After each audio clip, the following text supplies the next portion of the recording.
Bonjour et bienvenue pour ce culte de l'église baptiste de Joinville-le-Pont. Nous sommes heureux de vous accueillir, même si vous êtes sur YouTube. Eh bien, vous n'êtes pas en présentiel comme on dit aujourd'hui. Vous êtes les bienvenus. Je vous lis un extrait d'un psaume, c'est le psaume 105, pour nous encourager à célébrer Dieu durant ce temps de chant que nous allons voir ensemble. Louez l'Éternel, faites appel à son nom, faites connaître ses hauts faits parmi les peuples, chantez en son honneur, jouez de vos instruments en son honneur, célébrez toutes ses merveilles. Placez votre fierté dans son saint nom, que le cœur de ceux qui cherchent l'Éternel se réjouisse. Ayez recours à l'Éternel et à sa force, recherchez constamment sa présence. Eh bien, faisons-le ensemble en chantant maintenant.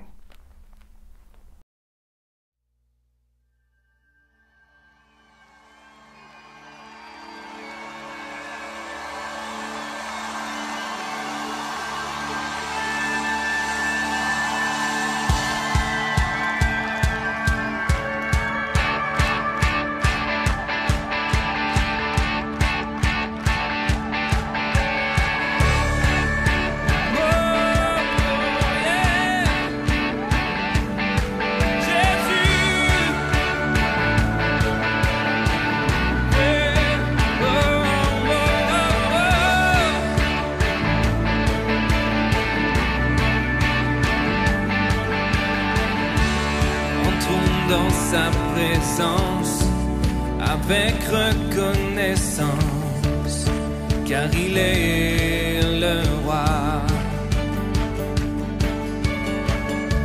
Sa joie brûle nos cœurs, ça fait chasse nos peurs. Oui, il est notre roi.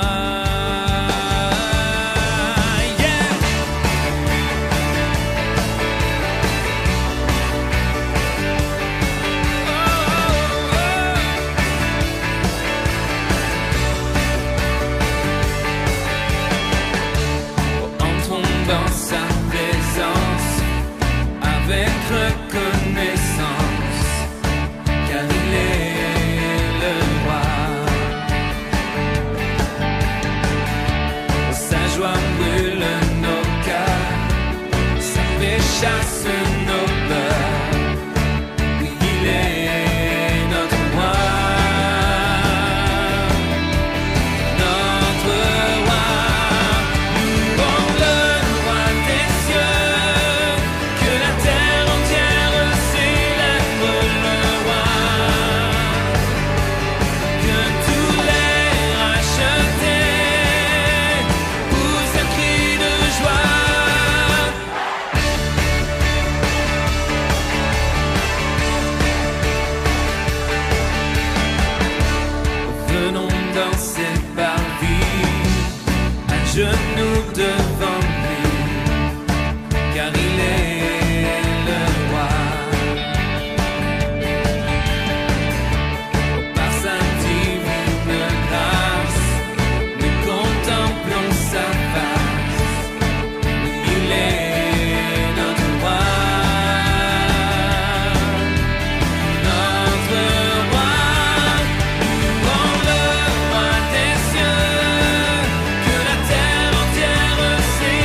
Alors, la Bible est un recueil de livres écrits selon différents genres littéraires tels que le récit, la poésie et la prose épistolaire. La plupart d'entre nous connaissent déjà ces genres littéraires. En effet, on sait tous reconnaître un récit à vue d'œil, comme Hunger Games ou Gatsby le Magnifique.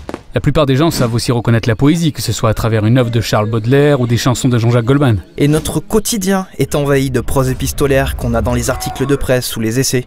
Cependant, tous ces exemples proviennent de la littérature occidentale moderne particulièrement influencée par l'Amérique, de cette époque et de cette partie du monde en particulier. Mais on a aussi la littérature propre à l'Angleterre médiévale, qui a des spécificités relatives à son époque, ou alors les écrits de la Grèce antique, eux aussi typiques de leur époque. Donc chaque époque et chaque culture développe un genre littéraire unique qui lui est propre. Et pour lire correctement la Bible, il faut garder à l'esprit que ces textes proviennent de cette partie du monde et ont été écrits précisément à cette époque. En quoi la littérature juive de l'Antiquité est-elle unique ? Eh bien, une de ses principales caractéristiques est l'absence de détails, contrairement aux attentes des lecteurs modernes concernant les récits et poèmes. Ce qui peut donner l'impression qu'elle est trop basique. Et pourtant, c'est un type de littérature très bien élaboré. Chaque détail fourni est important. Très bien, mais le manque de détails implique que les histoires génèrent souvent de nombreuses ambiguïtés. Prenons l'exemple d'une des premières histoires. Adam et Ève dans le jardin. D'où vient ce serpent qui parle ? Pourquoi Dieu lui a-t-il permis d'être là ?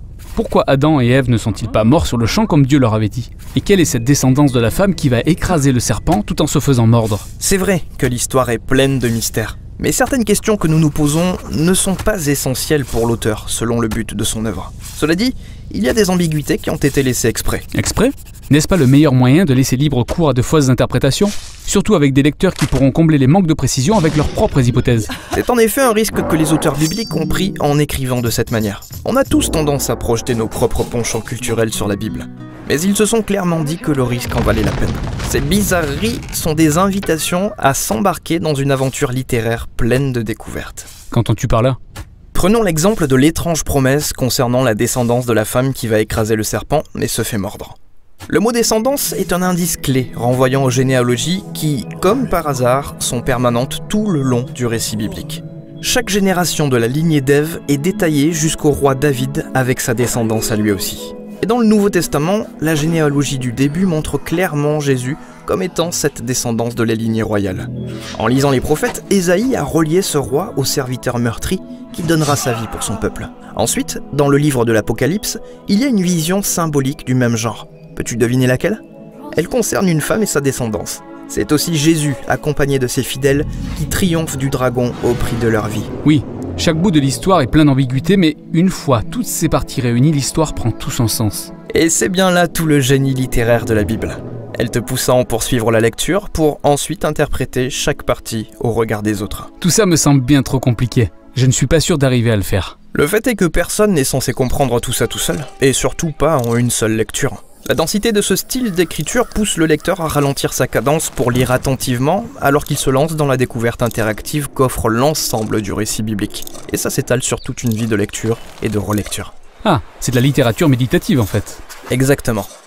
Dans le psaume 1, on découvre le lecteur type de la Bible. C'est quelqu'un qui médite sur les Écritures nuit et jour. En hébreu, le terme méditer veut littéralement dire murmurer ou parler à voix basse. L'idée étant de prendre l'habitude chaque jour et pour le reste de la vie, de lire la Bible doucement et à voix basse, puis d'en parler à des amis afin de réfléchir ensemble aux énigmes, relier les choses entre elles et d'en comprendre le sens. Et plus tu laisses la Bible s'interpréter elle-même, et une chose incroyable se produit. La Bible commence à lire en toi, car l'objectif final des auteurs de la Bible est qu'on puisse s'approprier cette histoire. J'imagine donc que ce très ancien style d'écriture juive doit développer le caractère unique des récits, poésie et prose épistolaire. Oui, et c'est tous ces différents sous-genres qu'on va détailler en commençant par le récit biblique.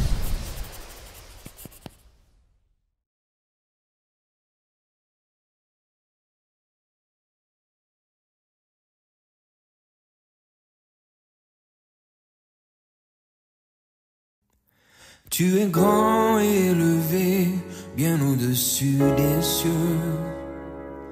Rien ni personne jamais n'a pu pénétrer. Le souffle brûle en l'atmosphère du plus inaccessible lieu. La présence du Père et du Fils bien-aimé. Baigné de lumière, tout de gloire environné, règne l'amour auquel je suis invité. comme il est saint, saint, saint est l'Éternel, le Dieu des armes immortelles, comme il est saint, saint,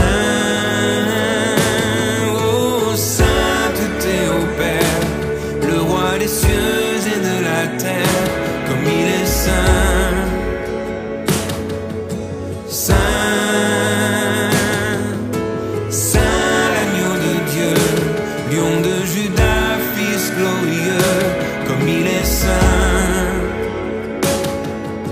saint, oh saint l'esprit de vie, qui donne le souffle et rend la vie, comme il est saint.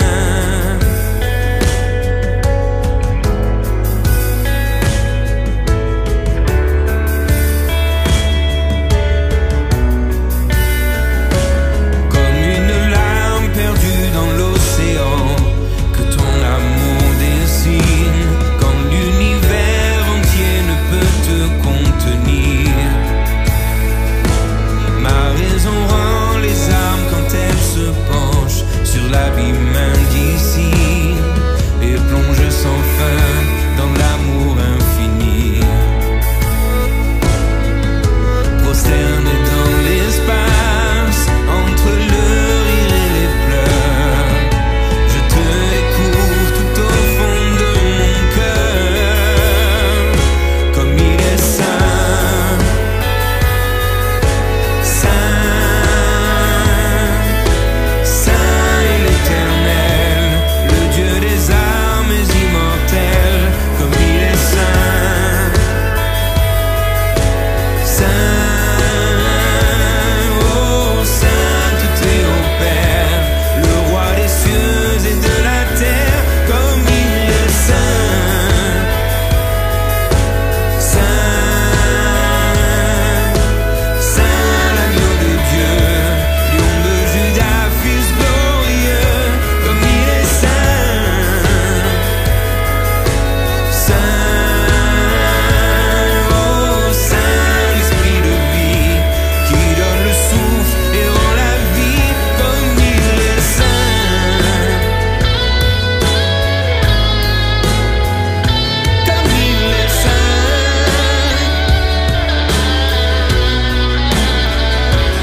Le bois où mon sauveur se laissa crucifier.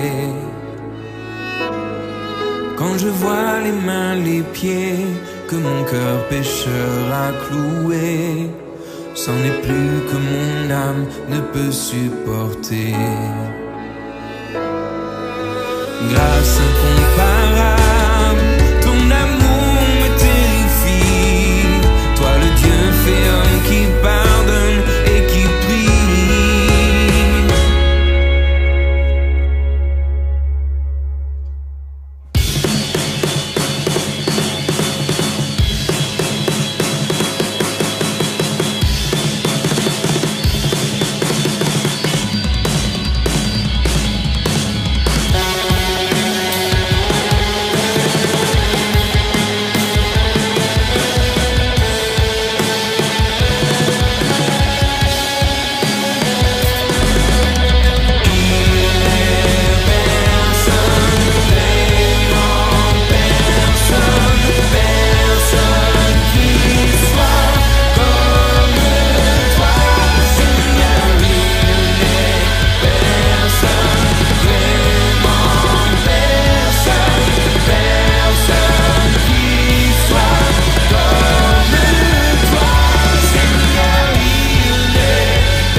fois saint, saint, saint, saint.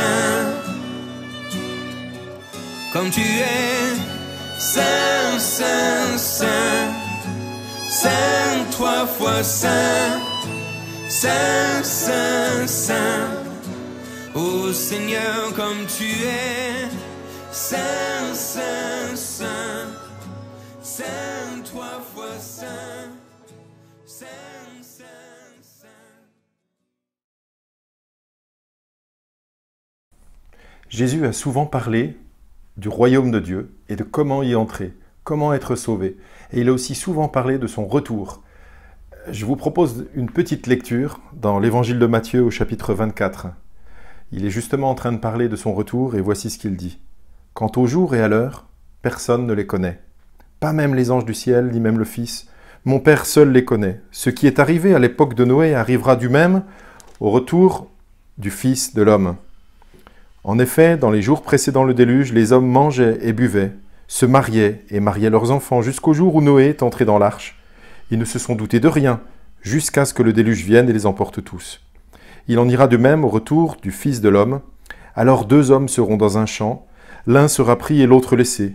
2 femmes moudront à la meule, l'une sera prise et l'autre laissée. Restez donc vigilants, puisque vous ignorez à quel moment votre Seigneur viendra. Vous le savez bien, si le maître de la maison savait à quelle heure de la nuit le voleur doit venir, il resterait éveillé et ne laisserait pas percer les murs de sa maison. C'est pourquoi vous aussi, tenez-vous prêts, car le Fils de l'homme viendra à l'heure où vous n'y penserez pas. » Le message est clair, tenez-vous prêts, vous ne savez pas. Et je vous propose d'écouter la suite qui nous interpelle encore aujourd'hui. Quel est donc le serviteur fidèle et prudent que son maître a établi responsable des gens de sa maison pour leur donner la nourriture en temps voulu? Heureux le serviteur que son maître, à son arrivée, trouvera occupé à son travail. Je vous le dis en vérité, il l'établira responsable de tous ses biens. Mais si c'est un mauvais serviteur qui se dit en lui-même « Mon maître tarde à venir », s'il se met à battre ses compagnons, s'il mange et boit avec les ivrognes, le maître de ce serviteur viendra le jour où il ne s'y attend pas, et à l'heure qu'il ne connaît pas, il le punira sévèrement et lui fera partager le sort des hypocrites. C'est là qu'il y aura des pleurs et des grincements de dents.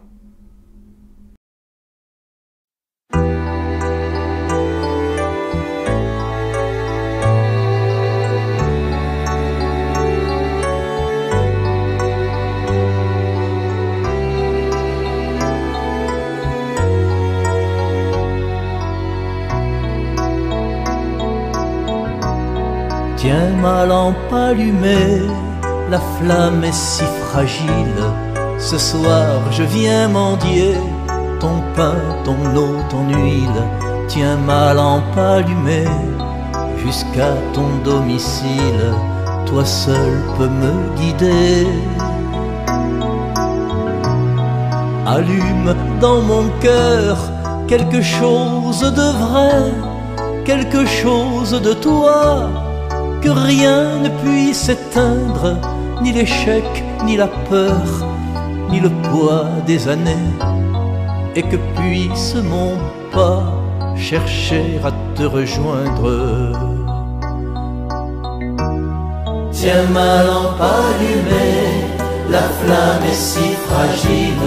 Ce soir je viens mendier ton pain, ton eau, ton huile.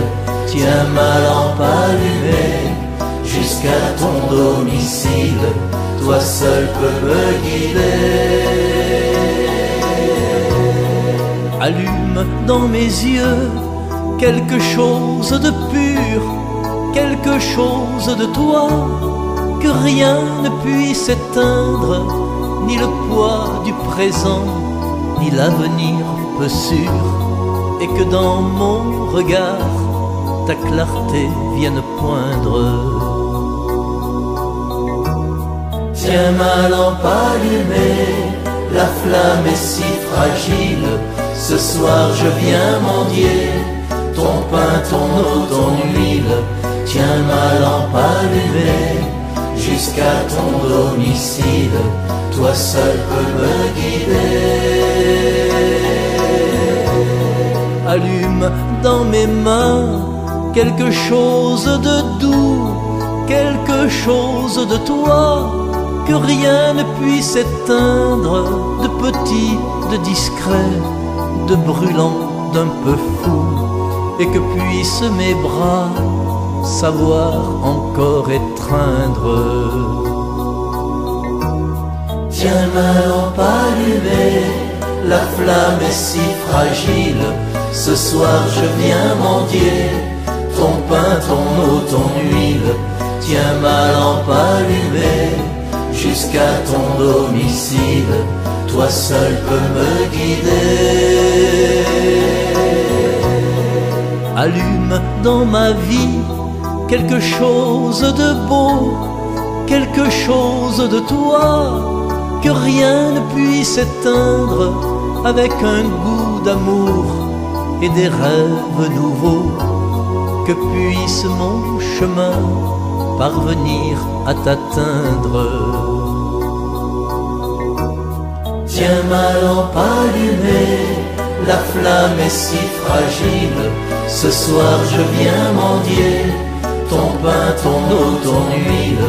Tiens ma lampe allumée, jusqu'à ton domicile, toi seul peux me guider.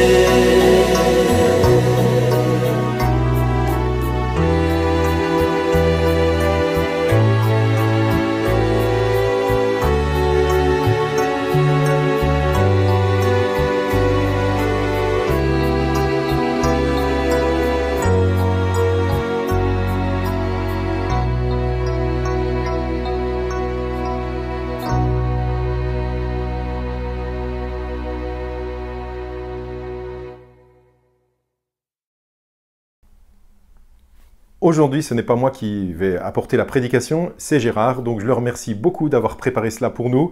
Eh bien, soyons à l'écoute. Bonjour à toutes et à tous, je suis heureux de vous retrouver pour ce message dont le thème est le prophète Néhémie.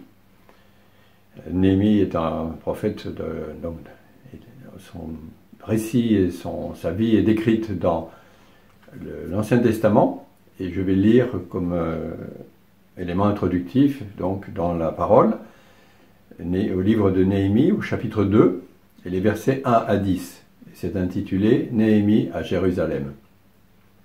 Au mois de Nisan, la 20e année du roi Artaxerxès, comme le vin était devant lui, je pris le vin et je l'offris au roi.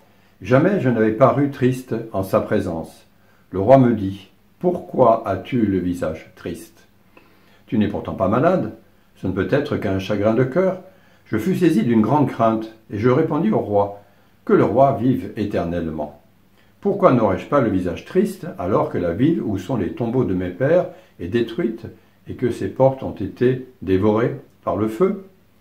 Le roi me dit, « Au fait, que demandes-tu donc ?» Je priai le roi des cieux, et je répondis au roi, « S'il plaît au roi, et si ton serviteur a sa faveur, envoie-moi en Juda, vers la ville des tombeaux de mes pères, pour que je la rebâtisse. » Le roi, auprès duquel la reine était assise, me dit alors, « Combien de temps ton voyage durera-t-il? Et quand seras-tu de retour ?» Il plut au roi de me laisser partir, et je lui indiquai une durée. Puis je dis au roi, « S'il plaît au roi, qu'on me donne des lettres pour les gouverneurs des provinces de l'autre côté du fleuve, afin qu'ils me laissent passer jusqu'à mon arrivée en Juda. Et une lettre pour Asaph, garde forestier du roi, afin qu'il me fournisse du bois de charpente pour les portes de la citadelle, près du temple, pour la muraille de la ville et pour la maison où je me rendrai. Le roi me l'accorda, car la bonne main de mon Dieu était sur moi. Je me rendis auprès des gouverneurs des provinces de l'autre côté du fleuve, et je leur remis les lettres du roi. Le roi m'avait fait accompagner par des chefs de l'armée et par des cavaliers. Sambala, le Horonite, et Tobia, le serviteur ammonite, l'ayant appris, prirent très mal le fait qu'un homme soit venu pour chercher le bien des fils d'Israël. Concernant ce héros biblique, j'ai en quelque sorte identifié 4 tempéraments, 4 caractères, ou 4 types de compétences, si on peut dire. Néhémie en tant que serviteur, Néhémie en tant qu'homme d'action et leader. Troisièmement, Néhémie, homme de prière et homme de foi. Et enfin, Néhémie, homme politique engagé. J'aborde donc la première partie de mon message concernant Néhémie. Néhémie, serviteur apprécié. On voit notamment dans les chapitres 1er et 2e chapitre des caractéristiques de sa situation. Nous sommes dans les années moins 450 avant Jésus-Christ, au temps du roi Artaxerxès. Je rappelle brièvement qu'il y a eu plusieurs rois qui ont été de Babylone qui ont été, pour certains, selon la volonté de Dieu, et d'autres ont été des opposants et des ennemis du peuple d'Israël. En tout cas, dans la lignée des rois de Babylone, on peut citer Nabuchodonosor, Belshazzar, Darius, Cyrus et enfin Artaxerxès. Néhémie est serviteur et également échanson du roi Artaxerxès. D'après vous, que veut dire le mot échanson? Ça n'a rien à voir avec la musique, ça je pense que vous l'avez compris. En fait, donc l'échanson, c'est celui qui prépare et qui sert les vins à la table du roi. Et on voit, et Néhémie est dans ce jour-là est dans un grand état de tristesse, au point que le roi s'en aperçoit. Et alors il y a un dialogue étonnant qui s'instaure. Ce roi, qui est un roi qui est en proximité de son serviteur, lui dit « Mais tu n'es pas malade, ce ne peut être qu'un chagrin de cœur ». C'est une phrase étonnante. Et on en déduit, je comprends là, que le roi a de l'estime pour son serviteur, qu'il le connaît bien et qu'il l'apprécie. Dans la Bible, les scènes d'intimité, de proximité et d'empathie ne sont pas si nombreuses que ça, mais toutefois on en trouve. Est-ce que vous en avez en tête? Moi je pense particulièrement à l'amitié entre David et Jonathan, qui se considéraient comme des frères. Je pense aussi au mouvement d'affection de l'apôtre Jean qui appuyait sa tête contre l'épaule de Jésus. Je pense aussi à ces femmes qui ont versé du parfum sur la tête de Jésus et qui essuyaient les cheveux, avec cette femme essuyait donc les cheveux de Jésus. On voit cela dans Matthieu 26 et il y a une scène analogue dans l'évangile de Marc, au chapitre 14. Je pense aussi à la femme pécheresse qui pleure aux pieds de Jésus et qui essuie donc, il y a des larmes qui coulent et elle essuie ses larmes et les pieds de Jésus avec ses cheveux. Je trouve cette scène particulièrement poignante et puissante au plan symbolique. Et cette femme verse du parfum sur les pieds de Jésus. On peut penser aussi à Paul et Timothée. Timothée qui est le fils spirituel de Paul. Et on voit Paul qui est en quelque sorte le mentor, le guide de Timothée. On a ces récits-là dans 1 Timothée 5, au verset 23, où un conseil tout à fait étonnant et qui rappelle un peu les chansons du roi Artaxerxès. C'est le point commun, là c'est le vin, je ne l'ai pas fait exprès. Paul recommandant à Timothée, à son disciple, de boire un petit peu du vin pour son estomac. Alors je précise en toute modération bien évidemment. Et il est question aussi de Timothée en tant que fils spirituel, proximité avec Paul, dans 2 Timothée au chapitre 2. Je fais un bond en avant de 1000 ans. Les grands conflits mondiaux 1914-1918 et puis 1939-1945 n'ont pas été les meilleurs moments de l'humanité en matière d'amitié, de délicatesse, c'était tout le contraire, c'était l'horreur absolue. Les malheurs de la guerre avaient submergé et absorbé beaucoup d'autres peines et de douleurs et beaucoup d'autres préoccupations et aussi avaient mis de côté en définitive les soucis du quotidien tant la détresse était énorme. Et dans ces 2 périodes-là, être vivant, c'était déjà quelque chose. Et on ne se préoccupait pas beaucoup des sentiments et des états d'âme. Dans ces époques-là, qui ne sont pas si lointaines par rapport à nous, eh bien, on ne se préoccupe. Il y avait une certaine pudeur pour les sentiments. Je reviens à cette proximité entre Artaxerxès et Néhémie. C'est un fait pas si courant. Et Néhémie se lance à révéler le pourquoi de sa grande tristesse. Il demande au roi une faveur importante, c'est d'aller à Jérusalem, afin de rebâtir et de voir les tombeaux de ses pères. Le roi, qui est un roi qui est attentif et qui connaît bien, je pense, son serviteur, il prend la peine, ce roi, d'en entendre davantage quant aux demandes de Néhémie. Le roi cherche à en savoir plus. Il témoigne ainsi, je pense, de l'intérêt et de la considération pour ce qui préoccupe son serviteur, pour le projet de son serviteur. Il le prend au sérieux, il accorde une importance à ses opinions. Notons que Néhémie n'a pas choisi la facilité. Il aurait pu tout simplement rester échanson au service du roi, mais il entreprend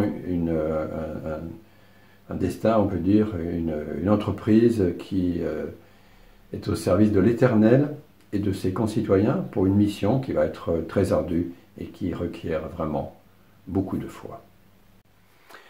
Nous avons découvert Néhémie en tant que serviteur apprécié du roi, auprès duquel il sert.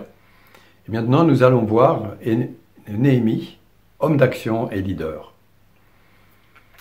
Néhémie arrive à Jérusalem, c'est le but de son grand voyage, et il inspecte discrètement les murailles, et il constate que ces murailles sont fortement dégradées.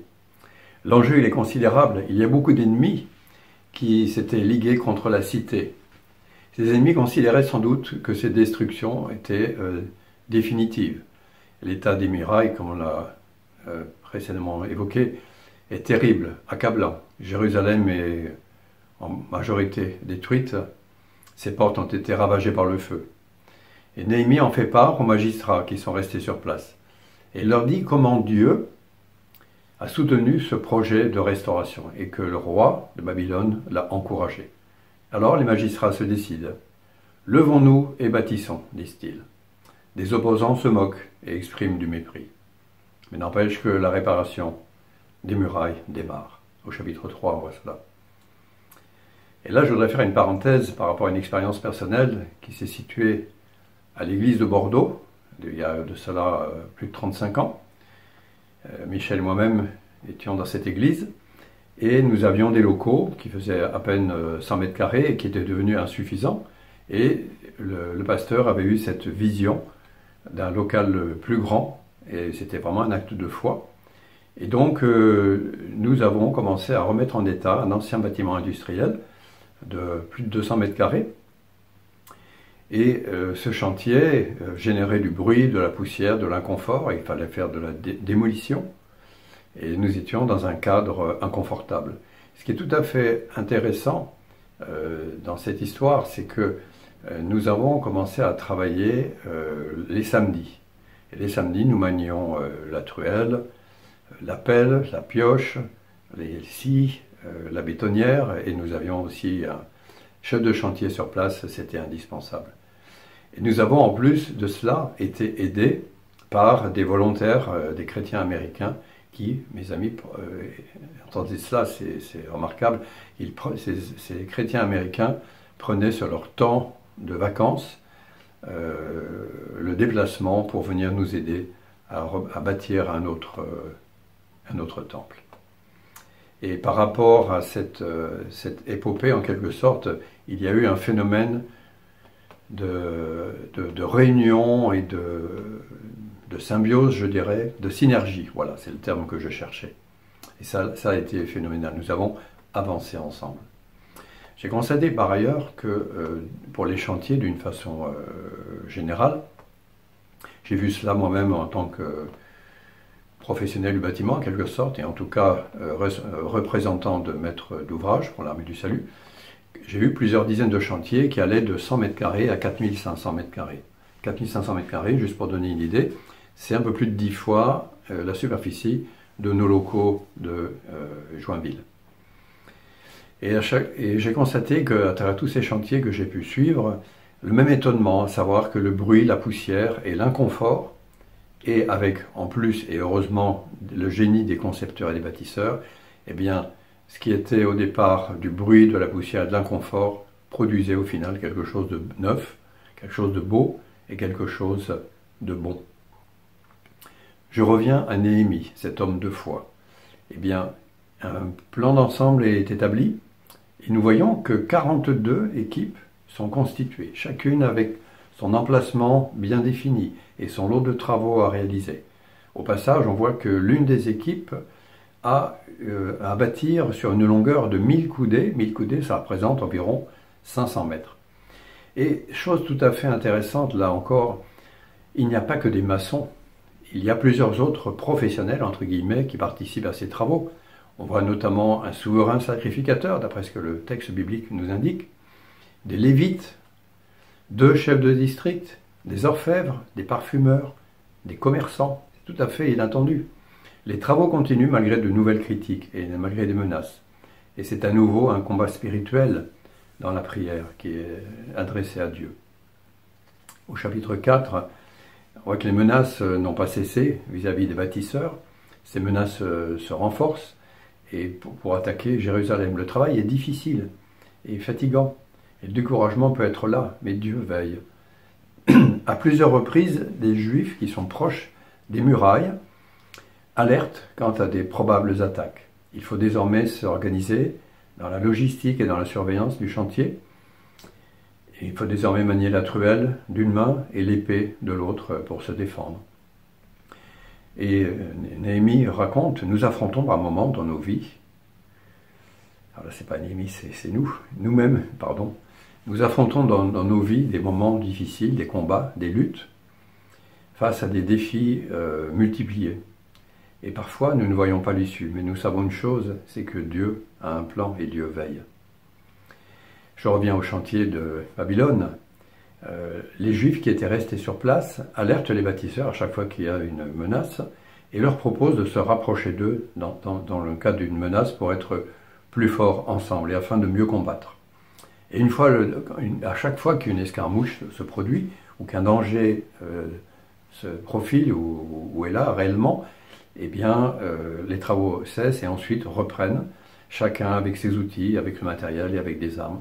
50% travaillent à l'ouvrage et 50 autres pourcents ont entre les mains des armes pour se défendre. Ceux qui sont affectés à la muraille et au fardeau travaillent d'une main et ont une épée de l'autre. C'est pas très commode en tout cas, et c'était organisé ainsi. Comme la vie en Christ, des responsabilités et aussi des luttes contre l'ennemi de nos âmes peuvent être là. Je reviens un instant concernant les travaux. L'œuvre, elle continue, de l'aube jusqu'à l'apparition des étoiles, après le coucher du soleil. J'en viens à la troisième partie de mon message, c'est-à-dire Néhémie, homme de prière et homme de foi. Nous l'avons vu dans un premier portrait, en quelque sorte, Néhémie, serviteur, et ensuite Néhémie, homme d'action et leader. Il est intéressant de se poser la question de ce qui a été le fondement de son énergie et de sa foi, en définitive. Si on prend un peu de recul et si on met en perspective les événements, on va essayer de repasser le film, en quelque sorte. Et on peut se poser la question suivante. Quelle est l'énergie et quelle est la force qui a pu permettre à un homme d'entreprendre et de porter, en définitive, un projet d'une telle importance et avec autant d'ennemis que ce que l'on pouvait imaginer? Quel est le secret? Le secret, eh bien, il est simple. Néhémie, c'est un homme de foi, c'est un homme de prière, et en plus c'est un homme qui a une éthique que j'appelle une éthique opérationnelle, c'est-à-dire pas seulement une éthique de bons principes, de bons sentiments, mais une éthique qui va se transformer en des choses concrètes et au bénéfice des projets et des hommes et des personnes. Nous voyons que Néhémie a eu suffisamment de foi pour parler avec le roi et parler de Jérusalem en ruine. Et le roi lui avait demandé « Que veux-tu » Le roi voulait s'assurer que son serviteur avait une demande claire, une demande compréhensible. Et Néhémie a eu suffisamment de foi pour avoir un très court moment de prière, un très court instant de prière, avant de répondre au roi qui lui demandait « Que veux-tu » Il a eu assez de foi pour demander et obtenir du roi l'accord de partir à Jérusalem. Il a eu assez de foi pour obtenir des laissez-passer, parce qu'il allait traverser des contrées, des provinces, et il fallait que ses gouverneurs donc lui remettre ses laissez-passer. Il a eu également suffisamment de foi pour obtenir tout le bois nécessaire concernant la construction ou la remise en état. Et de plus, il était accompagné par des chefs de l'armée et des cavaliers. Il n'est pas parti à l'aventure, entre guillemets, tout seul. Et c'est toujours l'obéissance à Dieu qui le guide dans ses réflexions et dans son action, et dans ses projets et dans ses entreprises. On voit qu'au chapitre 8, après la reconstruction des murailles et des portes, il se trouve un fait tout à fait important et essentiel et central, à savoir que le livre de la loi, qui a été transcrit par Moïse, le livre de la loi de l'Éternel, est apporté par Esdras, scribe et sacrificateur. Et cela fait très intéressant à la demande du peuple qui s'était spontanément assemblé. Esdras va donc démarrer la lecture du livre de la loi. Et il va poursuivre cette lecture jusqu'au milieu du jour. Tout le peuple est très attentif à cette lecture, et du reste, ils se sont levés lorsque la lecture a commencé. C'est un fait tout à fait intéressant. Néhémie, qui vient d'être nommé gouverneur, ainsi que Esdras, sacrificateur, ainsi que les Lévites, disent à tout le peuple, et j'ouvre les guillemets, c'est la parole, « Ce jour est consacré à l'Éternel, votre Dieu. Ne soyez pas dans le deuil et les pleurs. » En effet, le peuple pleurait en entendant la lecture des paroles de la loi.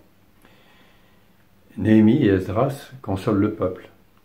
« Mangez des viandes grasses, buvez des liqueurs douces et envoyez des parts pour ceux qui n'ont rien de près, car ce jour est consacré à notre Seigneur. » Je continue par un autre verset. « Ne vous affligez pas, car la joie de l'Éternel est votre force. » La joie de l'Éternel est votre force. Le peuple fut apaisé, car ils avaient compris les paroles qu'on leur avait expliquées. Je ferme les guillemets. Le peuple, donc, avec l'aide des Lévites et des sacrificateurs, redécouvre que selon, fait intéressant, que selon la loi de l'Éternel, eh bien, au 7e mois, il y avait la fête des cabanes. Pourquoi la fête des cabanes? Eh bien, parce que cela commémorait le fait que dans la traversée du désert, depuis l'Égypte jusqu'à la terre d'Israël, eh bien, les Juifs, tout le peuple qui a quitté l'Égypte, devait donc résider sous des cabanes, tout simplement. Il n'y avait rien d'autre, il n'y avait que des huttes. Voilà. Et donc, cette cérémonie, cette fête des cabanes, c'est une remémoration de cet élément important dans l'histoire du peuple élu. Et donc le peuple va effectivement chercher des branchages et tout ce qu'il faut pour pouvoir confectionner ces huttes et ces cabanes. Et voilà. Et donc là, ils appliquent réellement ce qui est préconisé dans le livre de la loi. Cela, cette commémoration des cabanes, des huttes, ne s'était plus produit depuis Josué, c'est-à-dire pratiquement c'est presque un millénaire en définitive. Et voilà, on voit dans quel état était la décadence du peuple élu qui avait complètement oublié le livre de la loi. Donc le livre de la loi de Dieu fut lu chaque jour durant 7 jours. Et on célébra aussi la fête pendant ces 7 jours. Et il y eut une cérémonie solennelle le 8e jour, selon la règle.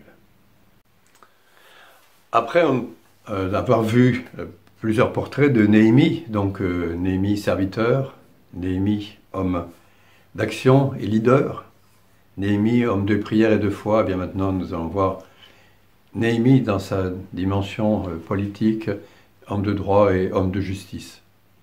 On voit cela à partir du chapitre 5. C'est une autre dimension donc de ce grand personnage biblique que nous découvrons.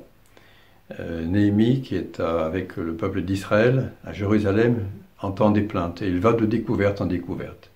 Il constate par exemple que des Juifs de conditions modestes se trouvent en état de famine et qu'il n'y a pas assez de blé pour tous. Et cela amène à des familles modestes à devoir hypothéquer leurs biens, leurs champs, leurs vignes, pour recevoir du blé en échange. Chercher l'erreur. D'autres ont dû hypothéquer, renoncer à des biens pour pouvoir payer les impôts au roi. Imagine-t-on aujourd'hui que l'on devrait faire un emprunt pour payer nos impôts? Malheureusement, ça arrive à certaines personnes. En tout cas, en ce qui concerne le peuple d'Israël, cela appauvrit les plus modestes qui en sont réduits à une mise en esclavage de leurs fils et de leurs filles. Oui, vous avez bien entendu, une mise en esclavage de leurs fils et de leurs filles. Et ainsi, il se passe aussi que du fait des hypothèques, eh bien, certaines familles ne vivent plus des produits qui résultaient de leur terre, puisque d'autres en perçoivent les récoltes. Néhémie est très en colère. Il a entendu de nombreuses plaintes et il fait des constats qui sont des constats accablants. On voit aussi que des grands dans la société juive et des magistrats prêtent un intérêt à leurs concitoyens juifs, malgré la loi juive.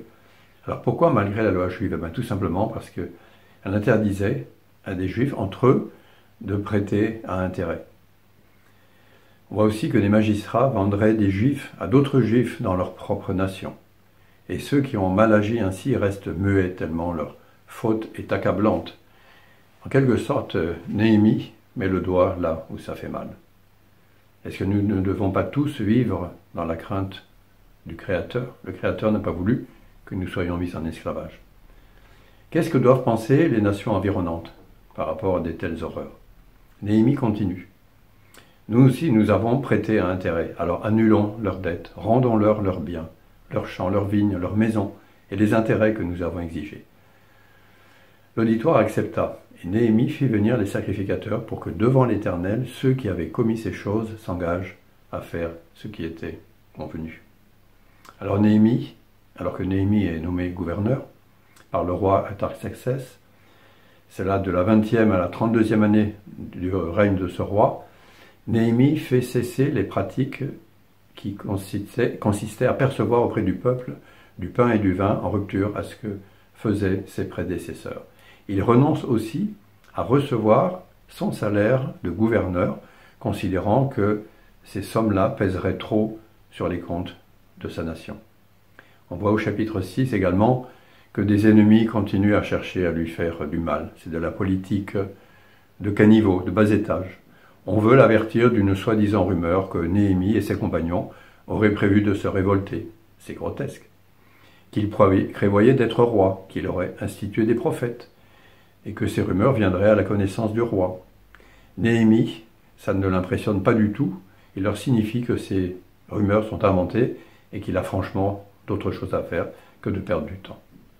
Les travaux de la muraille sont terminés en un temps record, c'est-à-dire 52 jours, et les ennemis sont humiliés et dans la crainte.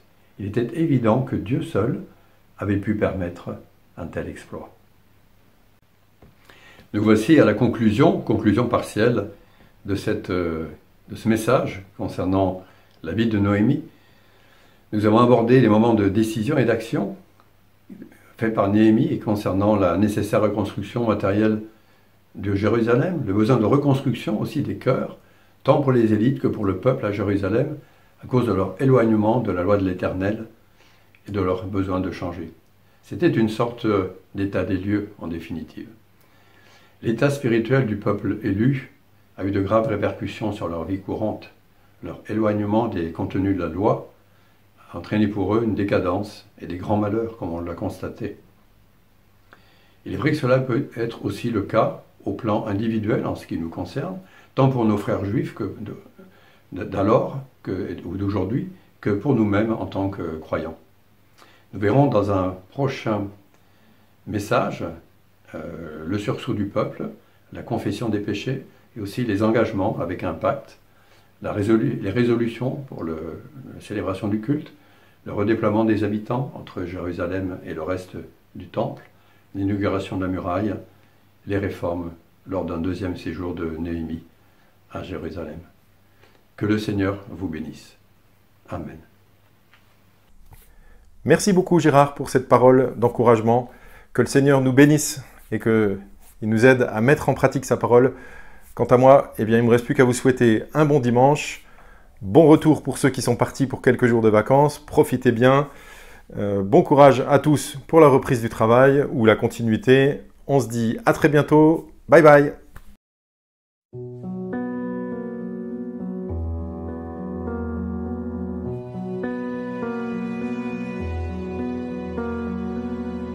On En toi les humbles sont bénis, en toi les faibles sont affermis.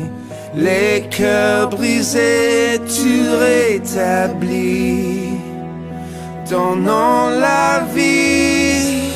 Cet amour qui peut libérer, cet amour qui peut restaurer, nous appelle par notre nom.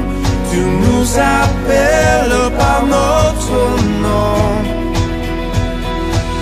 C'est Dieu qui créa tout l'univers, c'est Dieu qui va mourir au calvaire, nous appelle par notre nom. Tu nous appelles par notre nom.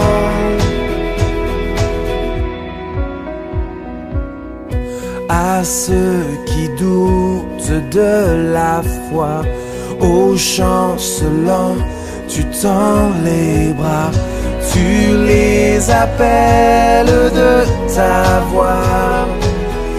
Venez à moi, cet amour qui peut libérer, cet amour qui peut restaurer, nous appelle par notre nom.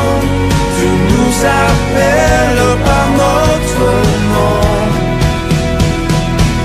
C'est Dieu qui créa tout l'univers, c'est Dieu qui va mourir au calvaire, nous appelle par notre nom.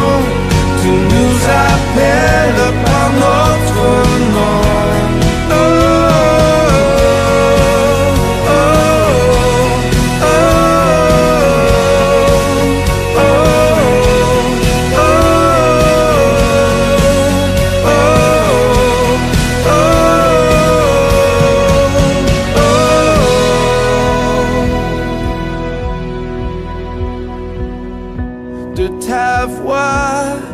de ta voix, tu nous appelles à la croix. De ta voix, tu nous appelles à la croix. De ta voix, tu nous appelles à la croix. De ta voix, tu nous appelles à la croix. Cet amour qui peut libérer, cet amour qui peut restaurer, nous appelle par notre nom. Tu nous appelles par notre nom. C'est Dieu qui créa tout l'univers, c'est Dieu qui va mourir au calvaire, nous appelle par notre nom. Tu nous appelles par notre nom. Oh, oh, oh, oh, oh, oh,